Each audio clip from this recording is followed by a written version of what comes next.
Welcome to Season 5, Episode 4 of the Coaching Badges podcast, brought to you as always with the support of our good friends at PlayerStatData. Thanks for joining us tonight. Myself and Mark always appreciate it. On the show tonight, the usual news and warchest items, along with a brilliant guest in current professional footballer Dan Casey, amongst lots of other things. We're really looking forward to the show. So, Mark, to kick things off, what have you got for us from the world of sports news this week? Nothing, Gav. There's no news. Nothing's happening. It's all very boring. Everything is perfect in every sport, and everybody's happy, moving swiftly along. Where do you start? So, okay, listen. I think football. Let's start with football. Jurgen Klopp and Liverpool's implosion, and nobody seemed to want to win the championship. Leeds don't want it, but Leicester got promoted. That'll be really interesting because I really like their coach and their manager. And so I think he's a revelation or breath of fresh air. Another Pep disciple. So it'll be interesting to see how he gets on. And also it'll be very interesting to see what kind of budget all these clubs getting promoted will now have to match budgets. And I actually think bizarrely the Premier League are starting to probably get their house in order a little bit. Although if you're Man City, you've still got 115,000 million points to defend, and you're waiting to see what happens there. So yeah, in the football news, the normal, usual end of the season, everybody full of excitement, but the same clubs seem to be there. Liverpool really slipped up. I can't get my head around the fact. I'll put my hand up. I was one of these people that thought Jurgen Klopp, when he announced what he was doing and stepping down, it was a bit of a masterstroke to galvanise the squad because they were floundering a little bit, and then they went on that run, but they've seemed to hit a bump again. Everton during the week were absolutely amazing against them, and they showed a spirit in a fight that they hadn't been showing recently. Well, I suppose probably had, but they got an incredible result. Bayer Leverkusen in Germany. I do happen to believe that the German and the Spanish league is the best leagues around. I think it's no coincidence that their fans are a lot more involved in their clubs and have a bigger say. It's actually my friend Nigel. He's a big Morecambe fan and messages me last night and very upset that his team can't play their first team players, and so much so that some of them are going to not even play today. And I think that's the way football in the lower leagues is going. Whereas in Germany, the fan owned, it's nearly 50%. A lot of the clubs are fan owned, and they really are a lot more vocal and a lot more forceful of what they do. It's our monthly news as well, so it's the usual FEI watch. No manager. It's going to be John O'Shea, and that's great for John. A lovely person, great servant to the club. But we're a year on now, and John O'Shea is the answer, and we won't have a manager till September, so there isn't a plan. But that's at least we're consistent. The League of Ireland trundles on. Shamrock Rovers seems to be like let's give everybody else a chance to catch up, and Duffer's in everybody's heads. So we'll see what happens there and how that pans out. But I have a feeling it'll be normal service. But that's just me. And yeah, the world just keeps going. Business end of the season. Celtic are thereabouts. Listen, less said about that, the better for most other people. But it's interesting. I can't see past City winning the league. I thought it was a big shock watching Real Madrid. Everybody said they thought it was a big shock watching Real Madrid beat them. I didn't. They're football royalty. Ancelotti is astounding as a manager, and I think he has to be regarded the same as probably the best and most influential around. And I thought if anybody gets a chance, go back on whatever the channel is called now. It used to be BT Sports. Go back and have a listen to Jude Bellingham's interview with Rio Ferdinand after the game. It is 5 minutes of real insights in how Ancelotti is as a manager, his interaction with players, his message to the players. And there was one line that really sticks out to me. And I know I'm digressing a little bit from the news, but I just thought it has me thinking about top level elite managers all the time. So Rio Ferdinand asked Bellingham about the pressure of the crest of playing for Real Madrid, and Bellingham turned around and said, "No, it's a responsibility. It's not pressure. We see it as a responsibility to uphold the values of the crest." And I just thought the language and how they switched that is a reflection of what Ancelotti does. So you can see it in how his team plays. He had a system, he has a way, but whatever players he has, he changes his system, and he's so relaxed. Whereas with Pep, who I absolutely love and adore, is just so animated, and I just wonder, is that something that he needs to address? It's interesting, but yeah, so lots of usual stuff going on. Just one other thing I forgot to mention, but the absolute amazing performance from the Irish Paralympic swimming team. It fills me with nothing but, I don't know what I could even say, admiration for how incredible these athletes are and what they're doing. Roisin Nareen, I think she's just racking up the medals and doing incredible in the freestyle finals and some of the other things as well. So yeah, just a big shout out to them. I just think it's fantastic to see Irish athletes at the very top of their game. Yeah, no, 100%. Totally agree with you. And Liverpool looks like they have a new manager. He'll slot right in. See what I did there? Yeah, we keep going. I was wondering, would you try and crack a stupid joke? Fair play. I'll edit that out. Oh, really good, mate. Yeah, look, there's so much going on at the minute. Congrats to Leicester. Yeah, like I know Leeds lost last night to enable that. I don't think Leicester even played last night in the Premier game, which would be Yeah. interesting. But interesting to see who else comes up with them. And also at the other end of the Premier, the bottom end, interesting to see who goes down. There's a whole controversy this week about, not Nottingham Forest coming out, tweeting about VAR officials and all kinds of stuff. Oh, yeah. Oh man, it's crazy. And then I saw, I'm sure lots of people have seen that clip on X going around at the minute of the VAR officials, talking and trying to make a decision. It's just chaos. It's like three and four people shouting at each other. And like, how do you come to the right decisions? And then there's still that subjectivity, which I didn't realize of, deciding where the line is between Yeah. them. No, it's crazy stuff. But however, I think that'll rumble on. I think it has to be addressed though, because every week now we're talking about VAR more than we're talking about the football. It's interesting. The Premier League seems to have more issues with VAR. I know in Scotland, listen, don't even go there. The referees can't even spell VAR. It's that bad up there, the standard. And I do think, and it's not being, I don't want to be unfair on referees because it's a thankless job, but I do think the standard and the level across most of the leagues is nowhere near where it used to be. Now, maybe that's because there's more football, more games. And so they need a bigger pool of people. Maybe, I don't know. Or maybe they've tried to solve all these problems with complicated rules that no one seems to understand from like the offside rule. I still, like everybody scores a goal. You wait nearly 3 minutes before a flag goes up for someone like a face. Right? So I think they've just overly complicated. But it's interesting. I watched El Clasico with Real Madrid and Barcelona. And they've got their challenges as well. Like, I mean, Barcelona now have come out and they're contesting one of the decisions that they said the ball was over the line for a goal, and it looks it. And they want to full release the audio and they want to see full on pictures and they'll contest it. And it's killing the game. Yeah. It's actually what VAR was coming in to make those decisions and make it even. It's actually killing the game. And I'm not anti VAR. I think you have to have some technology as we move on for ridiculous decisions that happened years ago, but not at the expense of what was a game that was littered with both beautiful things and mistakes. That's what the game is. You mentioned Jude Bellingham there, and you're absolutely right about Ancelotti. He's just, I love him. And the way he conducts his business and the way, I don't think I've ever heard anybody talk badly of him, but it's great that players are so supportive of him as he seems to be to his players. But I have to also mention Jude Bellingham. I'm so impressed with the way that guy talked. He's 20 years of age. He spoke like a mature pro who'd been around the game forever. And he didn't put a step wrong, in his interview and said all the right things. But like, it wasn't just media spiel reading off an auto cue. He was like absolutely genuine about what he was saying. He was interesting. He was thoughtful. He was knowledgeable. I was saying, fucking hell, he's a hell of a footballer, but he's going to have a hell of a career in media as well, I think, because he just seems a very intelligent, level-headed guy who has his plan and is executing on it really well. But he came across very, very well in that interview. I have a lot of respect for him because he took, like when he was at Birmingham, it was easy for him to go to probably the Premier League or move somewhere in England. He took a huge leap of faith in going to Dortmund. Now, guy is talented and he was going to succeed one way or the other. But that shows a determination and a mindset that he is willing to step out of his comfort zone. But you're right. He's I just wish he was Irish. He just the way he comes across. But I think that comes from Ancelotti. I honestly do, because he just creates this aura of confidence. He said something else in the interview where Bellingham says that when he went in just before the game, they were warming up and he came in. Ancelotti was sitting there and he was yawning. And he said to Ancelotti, "Well, you tired, boss?" He went, "Well, yeah, you guys better do something to excite me tonight." No, it's just like the quarterfinal of the Champions League against City, like a team that you're going literally with stars, and your manager just trusts you and trusts the process so much. That's bound to create confident, calm individuals, isn't it? 100%. All right, mate. Great stuff as always. We'll leave it there. Super. PlayerStatData, leveling the youth player performance data playing field. Retain your players for longer, monitor their development pathways, and help them develop into the players they can become. PlayerStatData. Retain, monitor, develop.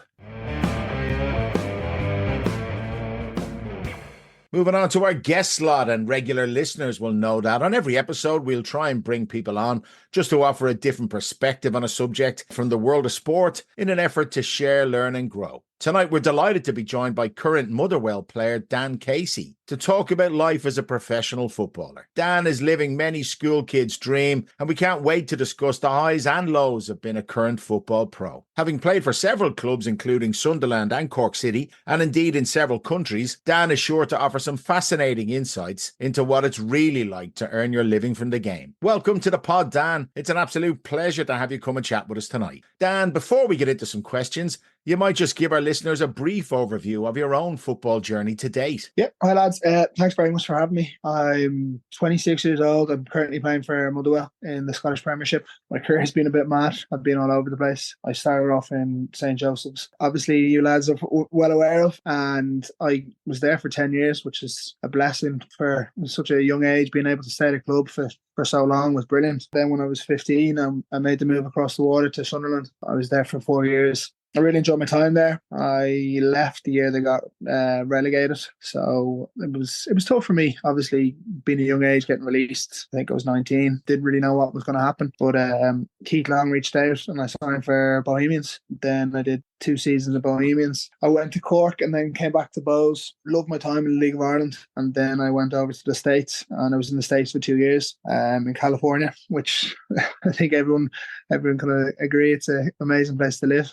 Loved it. And then I moved back closer to home to Motherwell. I came to Motherwell last January, and I've been here ever since and really enjoyed my time here. Fantastic. Like for someone who's 26, that's a hell of a career already. And I'm interested in 2 things. One, you said that, you were lucky. You think it's a blessing to have stayed at Joe's for 10 years. I'd be interested to, get your thoughts on why you think that's important. And the reason I asked that is we're both still involved in the League of Ireland, and we see lots of kids who by the time they're 15 or 16 have had 4 or 5 clubs, which is crazy, right? So that's the first thing I'd like to ask you about. And then secondly, was it always the plan, or was it always the ambition to be a pro? Yeah, so firstly, being so lucky that I grew up in Glasshill, then I moved to Dunleary. So I was a local lad, very close to Joey's. I think it was 3 or 4. I was playing out on the road with a couple of the lads, and one of the lads on the road was a big Joey's lad, and he was telling me to come up to the trial day, and I was begging my parents, can I go up? And they said, yeah, listen, why not? We'll give it a go. And went up to the trials. Don't think my family thought anything of it, and they went very well. I got asked to come back, made the team, and I was so lucky to stay there the whole way through, because I think personally, Joey's probably the biggest club in the country, schoolboy wise. They've got brilliant people there, great coaches, and I made a lot of friends there. So that was a big pull as well. I was very lucky. I'm still very close to some of the lads today, and that's just, I think it's a credit to the club. The club's so well run, and I think I was very lucky because firstly, being so close to the club, commuting at such a young age is tough, and then obviously having the best coaches in the country definitely helped me to be a better player, I think. Brilliant. Yeah, okay, listen, I spent a lot of time in Joe's myself at one point in my coaching career, and met nothing but good people and good players, and a fantastic environment for young kids to learn. And obviously the landscape in Ireland has changed a little over the recent years, but I think it's vital to have clubs like Joe's in local communities that help those kids, because not everybody can be a pro, as you know.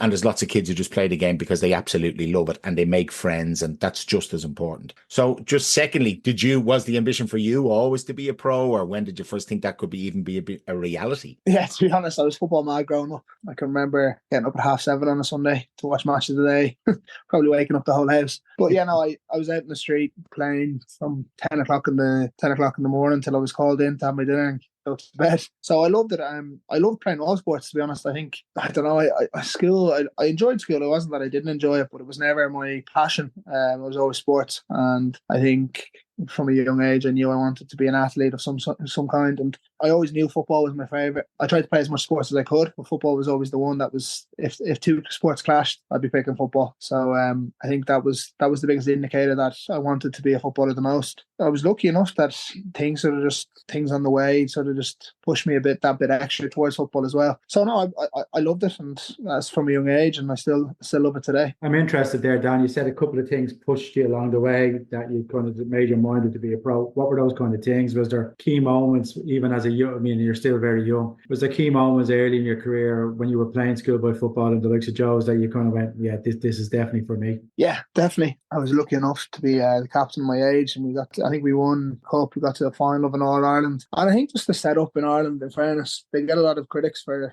like how it's run, but for a young age, football it's so well run, playing big games. I went to the Kennedy Cup, luckily enough. I think I was the only DDSL team to actually not win that, but that's for another conversation. But it was a great week, and then you start getting the trials start coming, and you sort of get a sniff. You get brought over, you get the royal treatment when you're going to these big clubs. And I remember going to the likes of Wolves and Sunderland with my mum and dad, and we were given the box, and I think they really look after you. And I think when you're competing, I played Gaelic and I played rugby, and you're competing with football, and there's no other option, to be honest. It's You're getting really sold the dream from such a young age, which also I don't always agree with, because you lads know yourselves the amount of lads that drop out playing football so early. It's a real shame, and they can't really get into another career as quickly as they'd like to. So that's an issue I'd like to see change in the future, where there is paths for other lads. I think you've said three things there that really, really intrigues me, and I suppose like my own view on football is probably very different, because I've never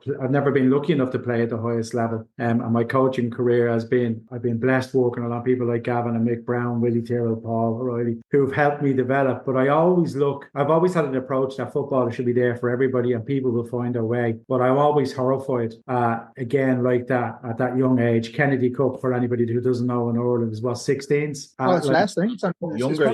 Used to be 14s in my day. 14s that people are going, yeah, we'll take you, and you're going to Wolves, or you're going very good, very well reputable clubs, and again are sold this dream, and you're going, what if it goes wrong? And these kids' lives and everything else. So I totally agree with you. But like, you played different sports, that's obviously helped you, and you're going across. And one thing that I've picked up on what you said, and I actually totally agree with you, I think we punch above our weight as a country in schoolboy and schoolgirl football, down to the fact that most of the best coaches we have are volunteers and give up some time and passion to coach to people like yourself, the Evan Fergusons, the whoever, Andy Morans of this days, to go and have these kind of careers. And I'm amazed at how successful we are without any real input or any kind of major money or anything else that goes to it. When you see academy things, would you agree that, like, I mean, I think I'm right in saying that it'd be good if we could address how we do that and how we have a better way of doing it and keeping our talent for longer? Definitely.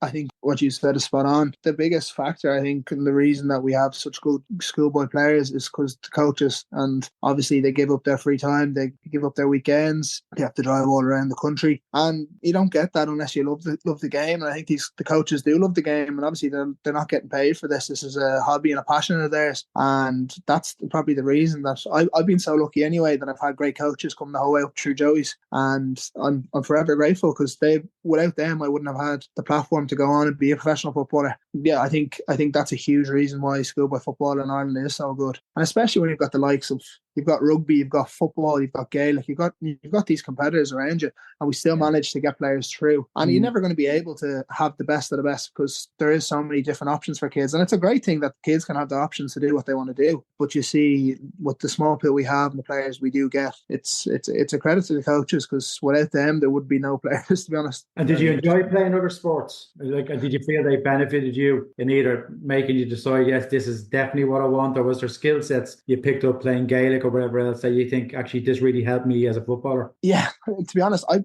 love all sports. Well, my girlfriend would kill me because I'll be watching the telly, and I want to watch, if the tennis is on, I watch the tennis over watching a Netflix documentary or a show.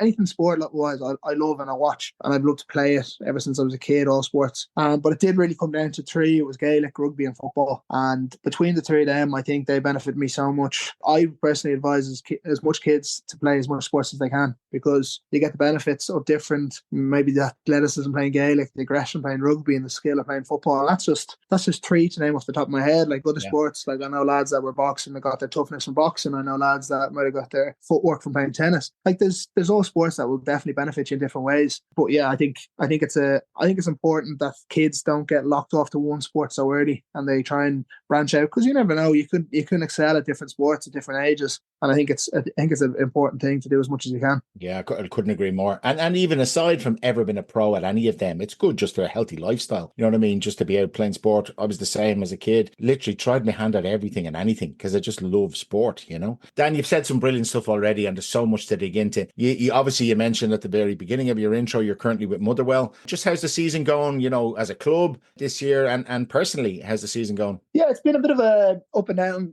season, to be honest. As a team, we've done quite well of recent, but we went on a stage. We started off the season very well. I think we were top three for first part of the year, and then we went on a run where nothing was going our way. We thought we were actually playing quite well in games, and we just were losing 1-0 or 2-1, or we were drawing. I went on a long run where we couldn't get a win. I think it was 15 games in all competitions, which was, when you think of it, it's sort of relegation stuff. But we've definitely turned the corner, and we went on a run again. So I think that just we just missed off the top six. Went into the last day and results didn't go away. But all in all, it's been sort of up and down. If we had sort of got a few results in that tough period, I think we would have been in the top six. But it's a learning curve for us, and hopefully we can push on next year and then hopefully fight for that top six and go from there. Very good. And then personally, how are you enjoying your football currently? Yeah, personally, I'm loving it, to be honest. Playing the Scottish Premiership, it's a great level, and I don't think people realise how big a deal football is over here. It's everything to some people. Loving it, loving the club, and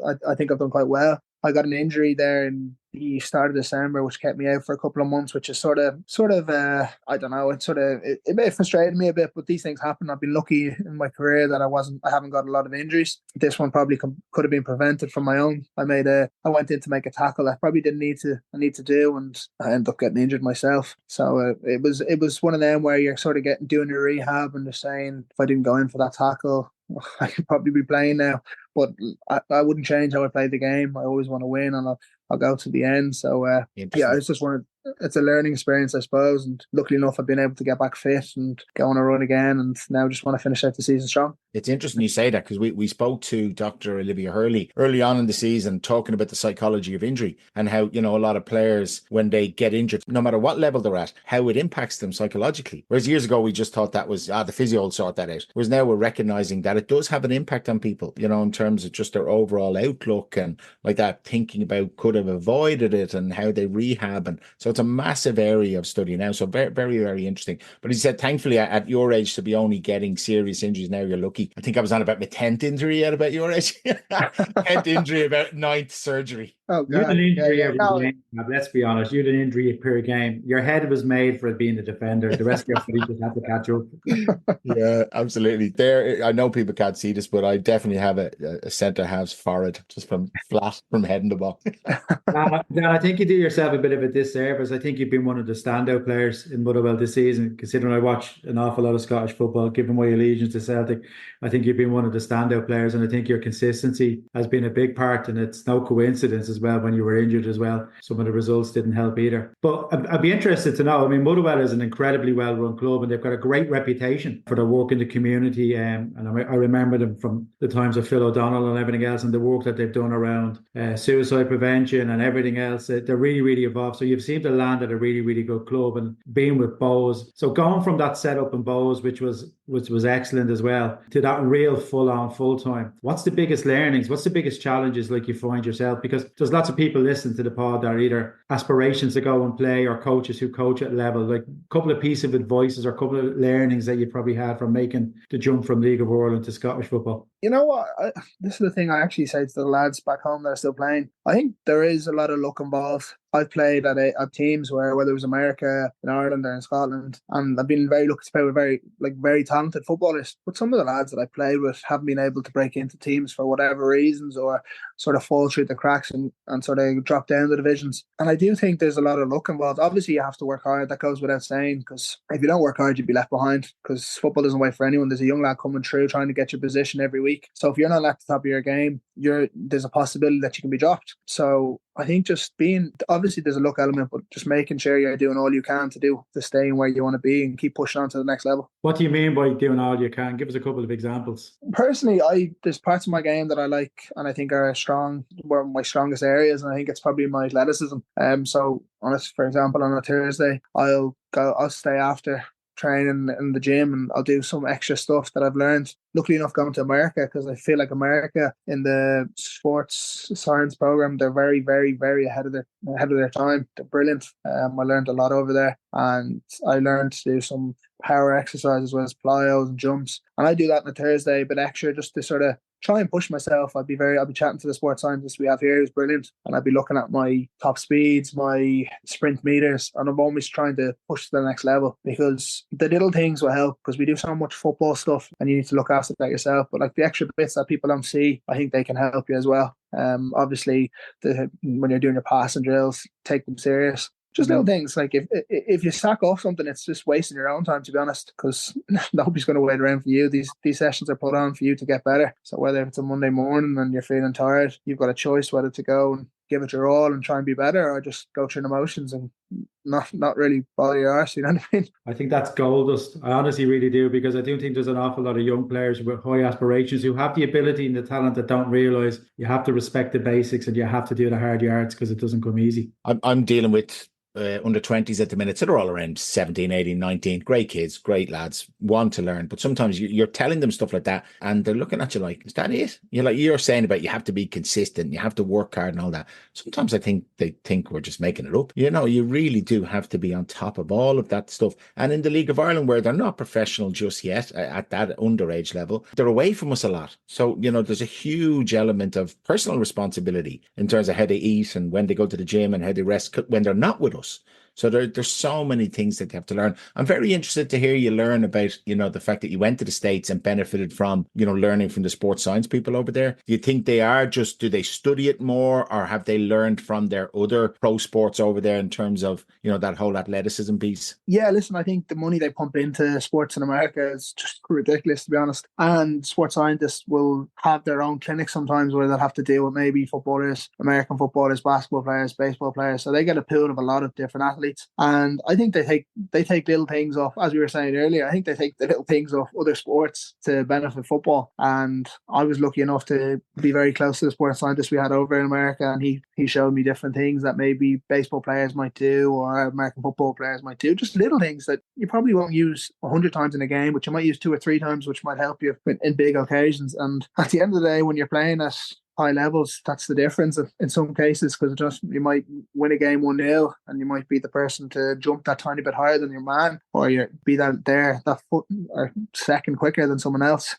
So yeah, the little things are very, very important when the higher you go up with it. God, fascinating. Yeah, but we've often talked on the pod with guests and amongst ourselves just about the learnings from other sports, and I think it's great to see someone who's still currently involved in the game at a pro level looking to learn from other places. I think that's fascinating. Look, you're young, right? Compared to me and Mark, you're a baby, but at some point football will end. So whenever that is, nobody knows. But have you given any thought to, life after football when you retire? I have a bit, yes. Obviously, I want to continue as long as I can and hope that I have 8 to 10 more years in me. But I know what the game's like. Sometimes unlucky situations happen what make you retire early, or just sometimes you fall through the cracks and you might have to go on a different path. But I watched the documentary, the Arsenal Netflix documentary, and the business side of football sort of really, really interested me. And I was, to be honest, I see what Dan Lambert's doing in Bowes, and I really respect what he's doing, and I think it's brilliant. And he's so good at his job that it sort of inspires me maybe to one day go down that route and be looking the business side of football, because most people in the world watch football, men anyway and women,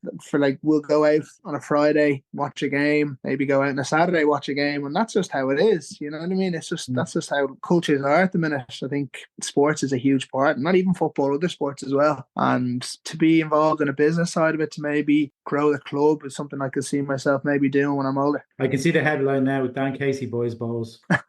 I wish. Wouldn't have the money for that now. I think that's really interesting. I tell you, after your time in America, if you ever go to one place and you want to see the business of sport, that's a country to see it. The wealth. I'm very lucky that I've spent some time over in America on holidays and done some visits to places like IMG Academy. I am absolutely gobsmacked at the facilities at colleges and schools. Like, and you're talking about American football played at college where they get 100,000 at Michigan. Like, it's just nuts, and the money that's associated. So yeah. And I do think, I do think we talked about this quite a bit, the politics and the business of football alone, the way it's changed with the influx of money from the Middle East and everything else. I think there's an appreciation now from a lot of fans for that kind of local club like Bowes or whatever in the League of Ireland, and even in Scotland, Motherwell and all like that. There's a real affinity and a real connection. So anybody that goes back and does things at those kind of clubs, I think is really welcomed and is really championed to succeed. I think you'd be very good in business. Mind you might want to stop heading an awful lot of football so you have a very clear brain to do it. You're right there, yeah. Yeah, you can rely on your girlfriend or your partner. She'd probably be more intelligent and give you better advice. Yeah.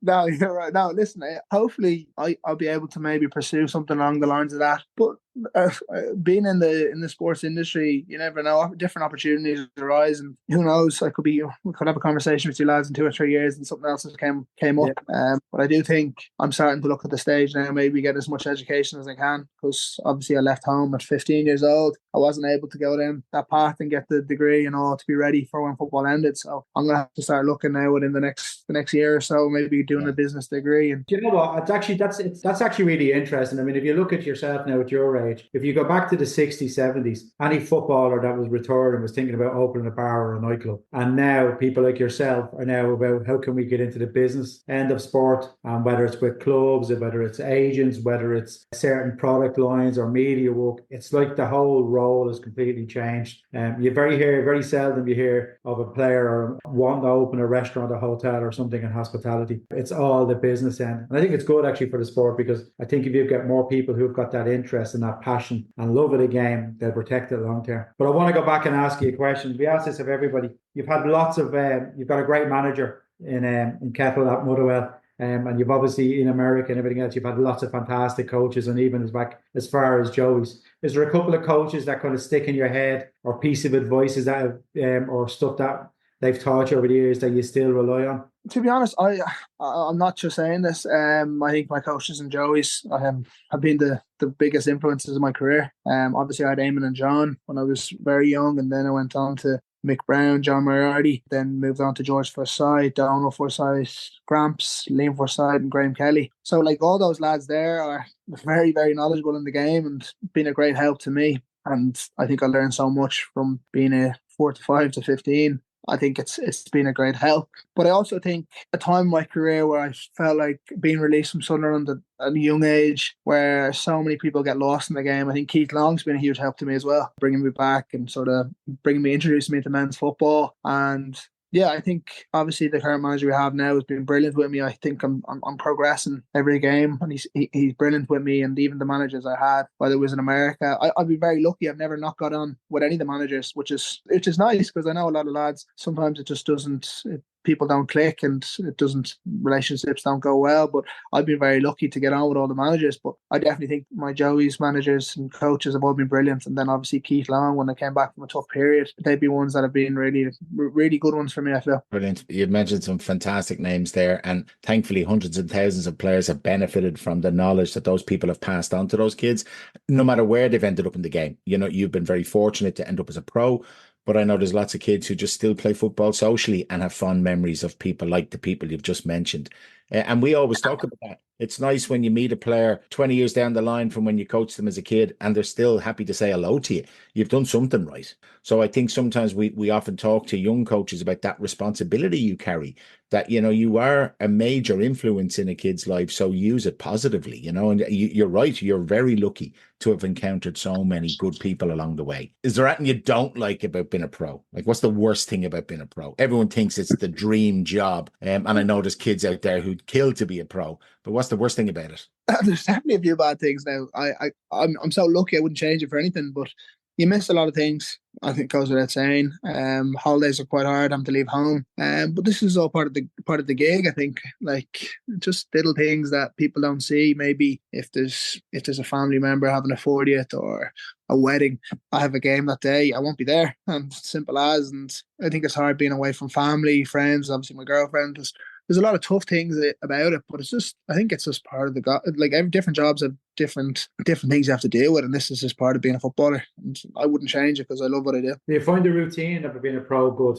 Because I've spoken to a couple of people who played the game, and when they finished, they actually found the change in that, having a routine, what time they go training, or what time they're eating, what time, everything all. They actually learned to love that over the years, because everything was kind of planned for them. And then when they kind of finish up, they were going, what do I do now? Do you find the routine actually reassuring and good? Definitely. Listen, when I have a routine in my life, it's when I'm happiest. When I'm not doing anything, I'm sort of running up the walls and trying to find something to do. So when I have So Monday I'll train twice, Tuesday I'll train twice, Wednesday I'll have a day off so I can go to the pool or just go and play golf. They're my days where I know I sort of have in my head from week in advance what I'm going to do, and I can sort of just not have to stress about things. So yeah, they're the times I probably appreciate the most, when I have sort of structure in my life. It's when you don't, I think that's when things are sort of a lot harder to deal with. Can I just ask you, I'm really interested, just if you don't mind, without giving away any trade secrets, what's a typical week look like for you actually from a training in a lead up? So you have a game, say Saturday afternoon away or home. What does a typical week look like for you training wise? So we'll be in the mornings, in early about 9 o'clock, and then train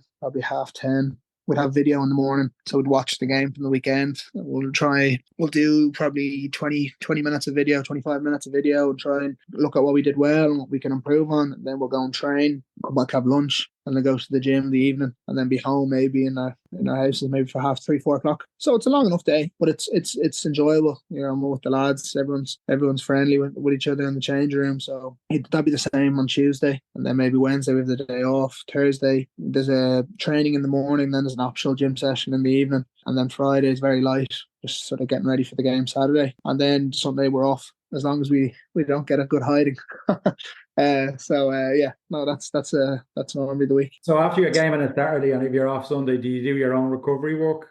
How does that work? So yeah, that's sort of we'll do it. We'll do a recovery on a Monday. If you played, you probably won't do the full training session. You'll do a recovery session more than training. But I'm luckily enough, I'm in a gym where we've got a pool and great facility, so I'll go there maybe on a Sunday evening, just have a stretch and just look after my body, because there's nothing worse than waking up on a Monday morning when you're sore and you have to go train. So like little things like that, I'm pretty grateful to have the gym where I do. It's only 5 minutes away from my house, so it's the facilities over here are very good, so I'm able to do that as well. Fantastic. When you're around your teammates and your coaches, so often, because you can literally be in each other's pockets during a week, any little pet hates about the lads or the coaches? Not really, to be honest.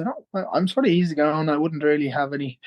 To be honest, if I was in a bad mood, I like to sort of just go up to the gym and sort of keep to myself. And there'd be a day once or twice a month where I just probably have to just be myself, and I don't have the energy to sort of chat to the lads. I'm just gonna go off to the gym and work away, do my own thing. And sometimes if I have a day like that, I'll come back refreshed the next day and be full of chat. And yeah, I think when you're, as you said, you're around the lads so much, you don't let your pet peeves get sort of in the way of everything, because you just have to learn to deal with it. Because at the end of the day, you're going into battle with these lads on a Saturday to try and win. So no, you don't want to be scrapping away with your teammates, because if you're scrapping with them, you'll never have a chance on a Saturday. Great advice. That's brilliant. If you could go back to 14-year-old Dan Casey, or after the Kennedy Cup, and go back to Joey's and give yourself one piece of advice for the future, what would you do, or what would you say? It doesn't have to happen straight away. You don't have to be that's something I probably learned from, I think, when I went over to Sunderland. I was promised that I'll be playing the Premiership, and I probably got so caught up on that. I was like, this is going to happen. This is it. But everyone's got a different path. I think if you work hard, you'll always get to where you want to. So you might it might be 2 steps back for 1 step forward. It could be anything. Like, you never know. Like, you could go down 3 or 4 divisions to go up 3. And then you just need to sort of work hard, and just what's meant for you won't pass you by, is probably what I'm trying to say. The amount of kids I see, and I can only speak for League of Ireland because it's what I know the most, but like, if they're not in a first team, but it's under 17, 18, some of them are thinking of jacking the game in, because, they have this obsession with getting it, the way the academy structure is at the minute, that obviously it's under 20s, then first team. And there's quite a gap. So even if you're a very, very good under 20, you're 19 years of age, most of the young players in the first team are probably about 21, 22. So they're kind of 3 years ahead of you development wise. So I see a lot of players getting frustrated. And if they're not in a first team, they literally are kind of thinking, what's the point? I'm jacking it in. And you're saying, my God, everybody's, as you just rightly said, everybody's path is different. So you have to find that. So not to get hung up on being in a first team by certain dates or times or ages, because everybody's different. But no, that's absolutely brilliant advice. Dan, we're coming to the end of our time, and I have to say I've really, really enjoyed chatting to you, and it's so refreshing to hear that even though you're a young player, and still in the modern world, a professional footballer, that a lot of the messages that you're saying are resonating with what we're telling players and have been telling players for years. You can't escape hard work. you got to do the graft. You got to listen to your coaches. You really just have to learn how to deal with resilience, because there are ups and downs. So it's been brilliant to hear that. But I'll ask you, just before we get into our fantasy five-a-side team, you've been a footballer now for pretty much most of your life. What's your kind of best memory as a player to date, or best couple of memories? Yeah, so I don't really have one, if I'm being honest. I've been lucky that I've got to experience great highs in football, and a few lows as well, of course. Obviously, captain my country at the underage was something that will stick with me forever. Playing for, scoring 2 in the Dublin Derby, little things like that. In America, we got to a cup final, which is the equivalent to the FA Cup, and we were playing in the second division, which was brilliant as well. Beating LA Galaxy away from home and stuff like that. But probably the most recent, obviously scoring against Rangers and going on to beat them, because it's so recent in the memory, is probably my favourite. But hoping to have many more in the future. Yeah, absolutely. And we'll certainly watch your career, as we've said. What are you, 26? God, please God, you've years left in you. But look, nobody gets to leave the pod, Dan, without giving us their dream fantasy five-a-side team. It can be made up of anybody you want. Doesn't have to be players, anyone in your circle. And you can be in the team, or you can manage it. You can do whatever you want. We've had all kinds of answers over the couple of seasons. So who would make your dream fantasy five-a-side team, Dan? Okay, I'm going to go for the players that I've looked up to and watched as a kid growing up. I was a Chelsea fan growing up, so there's a couple of Chelsea lads in there. But I'm going to start off with the goalie being Shay Given. I loved watching Ireland as a kid. My dad used to bring me in. And in fairness, the Irish team when I was growing up were brilliant. I can remember the first time I really remember watching a game is when they got knocked out to Spain on penalties in Saipan. Oh, yeah. And that was probably my earliest memory of football. But I remember going to games in the Aviva with my dad and having the Aircom Ireland jersey. And I just always thought Shay Given was a brilliant goalie, even when he played for Newcastle and stuff. And yeah, he was one that I just loved. I loved watching him. I thought he was brilliant, and I think it's quite a niche position. Having an Irish goalie in the Premiership was great to look at. So he would have been my goalie. I would have went for John Terry. I loved him growing up. Obviously, being a Chelsea fan, he was just unbelievable. Just a player that obviously I didn't start off as a centre back, but sort of went back into it. But always had a soft spot for him. Obviously, being the captain, you sort of, when they're young age, you sort of think a bit more of them. But loved him. And then I'll go for 2 defenders. Obviously, being a defender, more recent times, I love watching Vincent Kompany. I think he's one of the best centre backs in the Premiership to ever play in the Premier League. I loved watching him. Definitely took things from his game, tried to implement it into my own game. So they'd be 2 very good defenders, but quite a defensive team. I'll have to go. I'm loving this. This is because all I normally hear is Messi, Ronaldo, all this. I'm a defender at heart. So I'm just because obviously I spent most watching these lads. So I'd probably go Frank Lampard in midfield. Nice. So many games where I celebrated him scoring at a young age. Just he was unbelievable. And then obviously the striker, I think you said it there. I have to go Messi. I think he's the best player I've ever watched. Couldn't leave him out. So yeah, that's my five-a-side team. The sort of players that I looked at coming up is obviously Damien Duff was my favourite player at Chelsea at some stage, but I think in this team it's just sort of other lads as well. You've got the likes of Cristiano Ronaldo, watching him and the stuff he does. It's just, you just look back and say, we've had guests in new teams. You're close to a second there. And listen, I haven't even gone to the players I played with, but I think if I had left out a few lads there, some lads would never talk to me again. So I don't want to say. Always too nice. If you leave out a mate, you can be in trouble. I've left out. I've done it before and watched it back, and I've said things. I was like, I would never have him in my team, but I've forgotten this fella here. So no, I had a bit of thought into this one, and I thought of just lads who I thought of when I watched. Well, I have to say, Shay Given, John Terry, Vincent Kompany, Frank Lampard, and Messi. Yeah, that's pretty decent. Just let Messi do all the attacking stuff, and the boys just sit in and protect him, and then there you go. That's it. Yeah, exactly. That's it.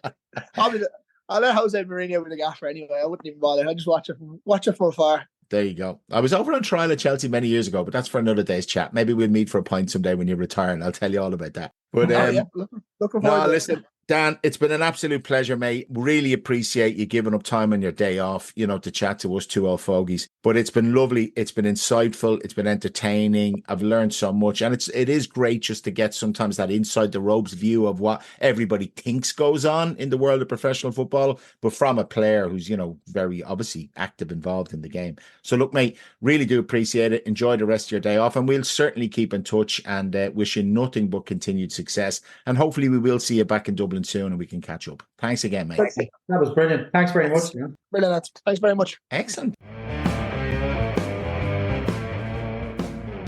It's war chest time, and on every episode, as you know, Mark will bring us books and documentaries and all kinds of stuff just to help us as coaches and our own self-development. So, Mark, what have you got for us in the war chest this week? I've got two books for you. One, and I'll give you because I have to link in Celtic somewhere. One, because I watched Celtic win the semi-final of the Scottish Cup on penalties. With Joe Hart thinking he was fucking messy and then scoring, then missing and then saving one. There's a really, really good book out. It's by a guy called Gérard Jouvet. It's called Pressure: Lessons from the Psychology of the Penalty Shootout, and it's actually really, really good. It's a professor who's put this all the psychological elements of a penalty shootout and the universe and the human part of it and the stresses and the mechanism and why people choke, why people turn it into a controllable situation. And lots of studies, and it's fascinating. It is really, really fascinating. It's a great read. It opens your mind up to certain things, but it goes back to like when I was reading bits of it, reading the forward, haven't read it all. It's all about that process and how some players just can't handle that pressure and the fear. And I always wonder, like, is there a way that you can, I don't know, just teach that? But I don't think you can. But it's an interesting read. And then, of course, the NFL draft is on this weekend. So we're only, I think, 18 Sundays away from the real football of American football. I can lose myself in eating Doritos and watching and M&Ms, watching football that I think I really have a vested interest in, but I don't worry about who wins.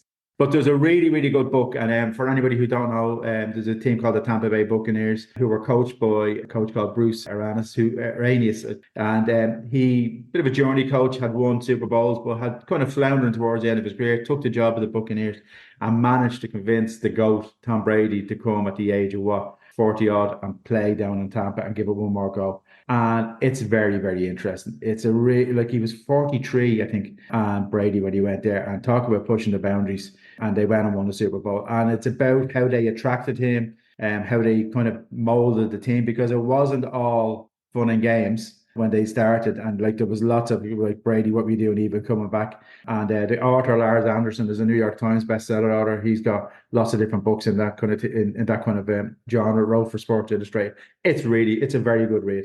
I love all these kind of books that kind of give you behind the scenes of what goes on and what's happening. And yeah, it's a really good read. Excellent. Definitely. That's what it's called. Sorry, the inside story of Bruce Arians and Tom Brady, making of a champion. Nice one. Have a look at that. Couple of things, nothing too crazy. You mentioned at the start of the show in the news, Jude Bellingham and Ancelotti, and, you mentioned pressure and responsibility. And I came across this book during the week talking to someone, A Life Too Short, The Tragedy of Robert Enke. For those of you who don't remember Robert Enke, German national goalkeeper, sadly killed himself. God, it's well over 10 years ago now. Yeah. But the book is unbelievable. Any of the reviews I've read about it are all about, it gives an insight into the pressures of being an elite player. Also, the guy did have a lot of personal trauma in his life with a sick child and stuff like that. But absolutely fascinating. At the end of the day, I think sometimes we forget that everybody's human, whether you're a professional footballer, a superstar, a bin man, doesn't matter. We're all human. We all have our pressures. But that certainly is an unbelievably good book. I think it actually won William Hill Sports Book of the Year way back when it came out. But yeah, absolutely worth checking out, right? Cool. And then on a slightly more positive note, I'm loving the stick to football stuff, the content that the guys are churning out. But I was pleasantly surprised at the interview that Gary Neville did with Anthony Gordon during the week. A guy that, probably wrongly, I would have had an opinion of him just based on what I've seen on the football pitch. And I would have thought he certainly is very different to what he comes across as. And when he spoke in the interview, I thought, again, we spoke about Jude Bellingham earlier and how, mature he is for his age. Anthony Gordon was very impressive.